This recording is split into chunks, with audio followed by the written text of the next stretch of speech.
Yan ang sibuyas sinasabi kong nilalaga ko. Nilagyan ko yan ng kunting asin. Pakukuluin ko siya ng 30 minutes. Pagkatapos kumulo ng mga 30 minutes, kukunti ang sabaw niya. Ang gagawin ko dyan, dadagdagan ko ng tubig kasing dami uli niyan. Pagkatapos ng 30 minutes kasi kukunti ang tubig niya. Tapos, lalagyan ko uli ng additional water para ganyan din kadami ang tubig niya. Saka pakulaan ng another 15 minutes. Tapos, yun, lutong-luto na siya. Pwede na siyang higupin ang sabaw at kainin ang sibuyas. Ang sarap niya, ang bango nga niya ngayon habang pinapakuluan ko. Ito ang sibuyas na to ang nakapagpagaling sa ubo ko. Grabe ang ubo ko noon, ko lang yun naranasan. Siguro sa klima ngayon, iba ang klima ngayon, iba ang lamig niya. Ewan ano nangyayari sa ating atmosphere, temperature. Merong something ngayon. Kagagawan din ng tao yan, kaya tayo'y ganyan ang ating panahon. Kaya, ayan. Sarap niyan, sarap.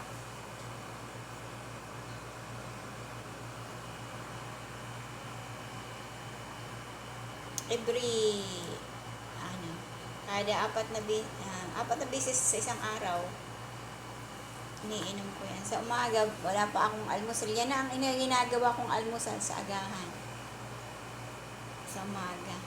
At saka sa madaling araw, pagka ubong-ubo ako dati, yan ang pinapainit ko, tapos iinumin ko siya at kakainin ko.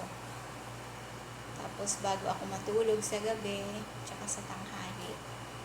Yun ang routine na ginawa ko. Awa ng Diyos. Ang bilis gumaling ang aking ubong kakaiba. Grabe siya. Daming plema. Sana po makatulong to at gayahin niyo po kung nakakaranas po kayo ng may ubo. May ubo na, may sipon pa, may plema pa. Yan po ang naranasan ko. Kaya sana po makatulong. Hindi lamang po ang gamot ang makakapagpagaling sa atin. Siyempre, panalangin sa Diyos, hingin ng tawad sa mga kasalanan para tayo gabayan ng Diyos at pagalingin. At ganyan nga, ang instrumentong sibuyas ang siyang ginamit para ako'y gumaling at mawala ng ubo. Ngayon, umaano naman ng klima, medyo lumalamig, umuubo-ubo akong konti.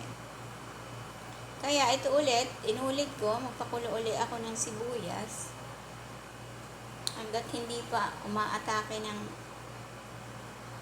ang ubo, paunti-unti pa lang. Ngayon umaatake na naman paunti-unti sa madaling araw. Kaya ito na, aagapan ko na, imbes bumili akong gamot, ito na ang gamot ko, herbal pa, natural.